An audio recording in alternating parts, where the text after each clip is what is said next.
po yung kakain yan ha. Kanino to? Ako, sir. Kayo po yung kakain ng mga lulutuin nyo ha. Yung mga hain nyo po kay assessor dito, may mangyayari po bukas, palagi ako dito. Mangyayari po bukas, dito lang po nakaupo si assessor, nag-observe lang po siya ng mga gagawin nyo during assessment ha. Hindi po siya mismo yung hainan nyo.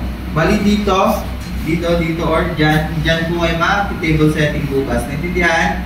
Pag nagpa-table setting po si assessor, pag nagsiserve po kayo laging kanan po dapat lagi. Naintindihan? For example, dito po na-share in-assign ni assessor pa ng table setting, dito po kayo sa kanan tatayo. Naintindihan? Pag dito naman po kayo na-share in-assign ni assessor mag-table setting, kanan po ulit. Pag dito, kanan ulit. Pag dyan, kanan po ulit. Naintindihan? Kung ano rin po gagawin pag nag-table setting, kuha po kayo ng basahan. Basa naman ito ng sobra. Kuha po kayo ng basahan and then, kung ano po yung kamay nyo na may hawak, yan po yung laging nasa gilid. Kung ano po yung kamay nyo na walang hawak, yan po dapat yung laging nasa likod nyo. Naintindihan? Punta po kayo assessor and, wait lang pala. Yung mga nakasulat po sa mga reviewer nyo dyan, kailangan nyo po panggitin yan bukas during assessment ha. Hindi po na-serve lang kayo ng serve. Dapat may sinasabi po kayo habang nag-serve. Naintindihan? Punta kayo kay assessor and, excuse me ma'am, may clean your table. Punas lang po kayo ng 3 beses. After nyo po mag-clean the table, next po na gagawin is pag-serve po ng centerpiece. Sa pag-serve po ng centerpiece, make sure nyo, itong tray nyo, dalawa po yung placemat nyan. Ito po yung placemat sa mga hindi nakakaano. Placemat po yung tawag dito ha. Kaya, bakit dalawa yung placemat? Yung isang placemat po para sa table nyo, yung isa para dito sa tray nyo mismo. Ha? Yung tamang paghawak po ng tray, kaliwang kamay, nakapa, ganyan po siya dapat ha. So, depende sa inyo, meron namang mga assessor na hindi may bet sa paghawak ng tray ha. Then, serve lang po kayo ng centerpiece. Excuse me ma'am, here's your centerpiece. Kapag ginawa po yung centerpiece nyo dyan, then yung placemat nyo, dyan po siya. Dapat nakapagitna po yan sa upuan ha. 1 inch po dapat yan. 1 inch yan, tawag pa lang. Then, mag-iwan po kayo ng space dito sa gitna para sa condiments nyo. After nyo po sa flatwares, next yun po na-serve yung condiments. Kung hindi pa nakakalam, yung condiments po yun yung nilalagyan nyo ng salt and pepper ha. Serve mo na po ulit yung condiments. Excuse me ma'am, here's your condiments. Condiments nyo, lagyan nyo lang po dito sa gitna. After nyo po sa condiments, dito na po papasok yung mga flatwares nyo. Bali kunyari yung lulutuin ko ngayon, pesto pasta, shop salad, tsaka banana roll ha. Tandaan nyo mga pattern na gagamitin. Mamaya po, pag nag-practice kayo, dapat yung isa sa inyo mag-assign na lulutuin ha, para hindi po kayo malito sa mga platters na gagamitin nyo. Then feel good, kung merong mga hindi makaintindi sa mga platters, turuan nyo na lang ha. Sino Samantha dito? Alam mo mga table setting? Hindi po. Next, serve po kayo ng flatwares. Excuse me ma'am, here's your flatwares. Yung tamang paghawak ng flatwares, dito po yan sa leg ha. Huwag na pong hawakan dyan. Intindihan? Isusubo nyo po yan.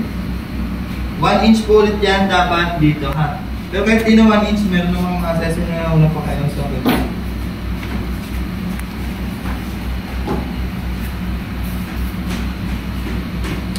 After nyo po sa flatwares, next nyo po na gagawin is pag-serve ng water goblet, cup and saucer, and serviette. Tapos po. Ang harap ng tawag na namin.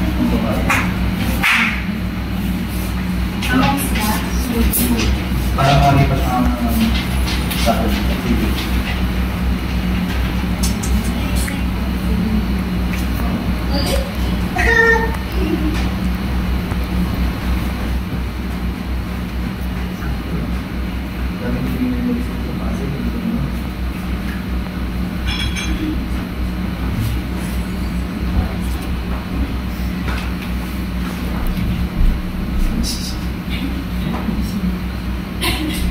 Ito po yung water goblet, cup and saucer, and serviette nyo nga. Serve nyo lang po siya. Excuse me ma'am, here's your water goblet. Lapag nyo lang po dito, upper right. Next, cup and saucer, lower right lang po. And then yung serviette nyo dito sa gitna. Naintindihan? After nyo sa cup and saucer, water goblet and serviette, next po na gagawin is pag-operate ko ng washing machine. Coffee maker. Sa paggamit po ng coffee maker, ganito po siya gamitin. Open coffee maker, put 1 teaspoon of coffee, 1 cup of water, plug in and switch on. Ulitin ko po.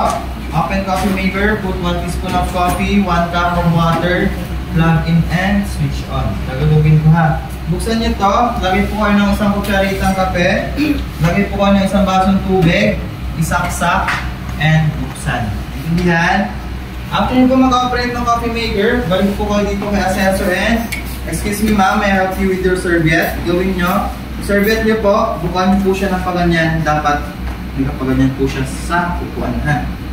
After nyo po sa serviette, next po na gagawin is mag-serve po ng cold water. Sa pag-serve po ng cold water bukas, make sure nyo, etong pitcher nyo, puno po yan na tubig. Intindihan? Kasi pag actual assessment po, kailangan nyo mismo maglagay ng tubig sa baso ni assessor o ng amon nyo. Hindi kunyari na maglalagay ko ng amon dyan. Intindihan? Tamang paghawak, ganyan po siya dapat. Intindihan? Then pa nag-serve, kamay sa likod, lagay ng tubig. Punta po kayo dito assessor, excuse me ma'am, here's your cold water. Then lagay po, sa paglagay po ng tubig dito sa baso, 3/4 po dapat yung dami niya. Intindihan? After nyo po maglagay ng cold water, tsaka po lang po mag-start mag-serve ng niluto nyo. Bali mag-start po tayo sa appetizer. Soup pa lang. Siya salad po yung appetizer. Mag-start po tayo sa soup. Serve lang po kayo ng soup. Excuse me ma'am, here's your soup. Lagay niyo po yung soup nyo dyan. Pagkalagay niyo po ng flatware niyan, be careful, it's hot. Naintindihan? After po niyan, pag nag-serve po kayo bukas during assessment nyo, automatic po pagka-serve, i-bust out nyo po agad. Ha? Huwag na po natin sabihin pa na kayo ni assessor na mag-bust out. Automatic na yun. Pagka-serve, bust out po kaagad. Are you done ma'am? May bust out. Kunin nyo po yung flatwares muna, and then next yung pinaglagyan nyo ng soup nyo. After nyo sa soup, proceed naman kayo sa pag-serve na after nyo sa soup, next naman is yung appetizer nyo ha. Excuse me ma'am, here's your appetizer. Lapag nyo lang po yung appetizer nyo. Pag nag-serve po kayo ng appetizer, huwag nyo na po sabihin ko anong niluto nyo. Alam na po yan yung assessor nyo. Generalize nyo na po. Hindihan? Pag appetizer, huwag nyo sabihin, excuse me ma'am, here's your chef salad. Alam niya na po yan na chef salad yan ha. Then, lagyan nyo lang po yung flatwares, magkabilang gilid. Then, are you done ma'am? May bust out. Gawin nyo po pa nagbabust out po kayo ng kutsilyo tsaka tinidor. Yung kutsilyo po, pasok nyo po yan sa gitna ng tinidor, sabay nyo po silang tanggalin. And then yung appetizer plate nyo. Yan, English please. After nyo po sa appetizer, proceed naman po kayo sa pag-serve ng main dish. Excuse me ma'am, here's your main dish. Lapag niyo po yung main dish nyo dyan, then yung flatwares nya, magkabilang gilid po ulit yan. After po nyan, are you done ma'am? May bust out. Pasok nyo lang po ulit yung kutsilyo na gitna ng tinidor. Sabay po silang tanggalin yung pinggan. And then pag nag-bust out po kayo ng main dish, kasama po dyan dapat yung condiments nyo. Eto, wag na wag dito makakalimutan sa pag-bust out pag babasta out po ng main dish siya. Kasama po siya dapat po. Next, after nyo sa pag-bust out ng main dish, gawin nyo is mag-serve po ulit yun ng cold water. Yung nilagay nyo kanina na 3/4, dagdagan nyo lang po ulit konti yan. Excuse me ma'am, more water. Kamay sa likod and lagay po ng tubig ulit. After po nyan, iwan nyo yung kitchen. Dala lang po kayo ng basahan and then mag-cram ng table. Excuse me ma'am, may cram your table. Punas lang po ng isang beses. Ha? After nyo po mag-cram ng table, saka po lang po kayo mag-serve ng dessert nyo. Banana roll dito siya nilalagay kayo kanina. Then, excuse me ma'am, here's your dessert. Lapag nyo na po yung dessert nyo dyan. Flatwares niya. Diyan po ulit yung sa gilid. Then, are you done ma'am? May bust out. Ito muna and ito. After nyo po sa dessert, next po na gagawin is pag-serve po ng creamer nyo. Ha? Gawin nyo, yung creamer nyo, kung saan nyo po kanina binast out yung condiments nyo, dito nyo po siya ilagay pabalik. Excuse me ma'am, here's your creamer. Lagay nyo lang po yung creamer nyo dun sa gitna. After nyo po maglagay ng creamer, next po na gagawin, iwan nyo po yung tray. Balik po kayo dito kay assessor. Excuse me ma'am, would you like me to serve your brewed coffee? Hawakan po ng dalawang kamay yung kape o yung baso, and then balik na rin po yung tasa. Intindihan po ba? Then after nyo po baliktad ng tasa, balik po kayo dito sa coffee maker. Switch off coffee maker, black out o patayin yung coffee maker, subutin sa saksakan. Kadalasan po na mag-ooperate sa coffee maker yung mauna mag-table setting ha. And then the rest, ini-skip na lang ni assessor yung ganyang step. Intindihan kasi hindi naman pwedeng tig-isa-isa kami mag-ooperate niyan. Useless naman yan. Intindihan? After nyo po off ng coffee maker, next po na gagawin. Kunyari, ito po yung coffee maker. Tanggalin niyo po yung coffee maker dyan. Pasahan sa baba. Para na-practice po kayo mamaya, huwag niyo po muna galawin yung coffee maker ha. Napakanakis kasi ng gas yan, baka mabasag niyo. Paano pa-practice kami yung mamaya.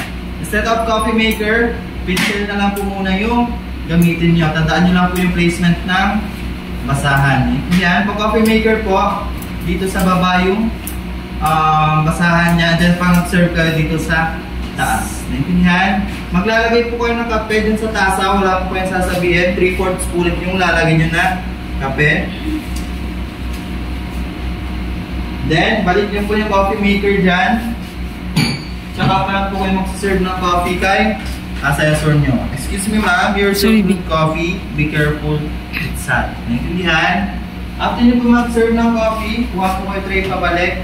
Then, i-bust out nyo po yung serviette, coffee nyo, creamer, and water goblet. Naintindihan? Mag-start po kayo dito sa serviette ha. Excuse me ma'am, may excuse me ma'am, may bust out. Kunin nyo po muna to. Next, coffee nyo, creamer, and yung water goblet nyo. Pakuha po yun.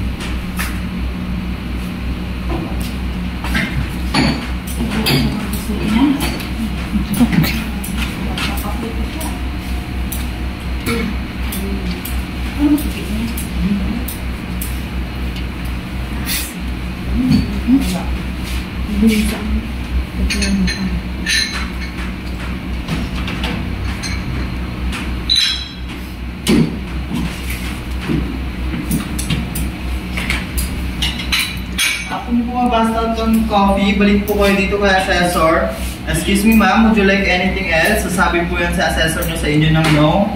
Next, gawin nyo, kunin nyo po yung tray, tsaka i-clear yung mga natira dito sa table nyo. Excuse me ma'am, may I clear your table? Kunin nyo po muna yung placemat nyo. Last na yung center piece. Doon na po nagtatapos yung table setting nyo. Intindihan po? Opo. May questions kayo? May question?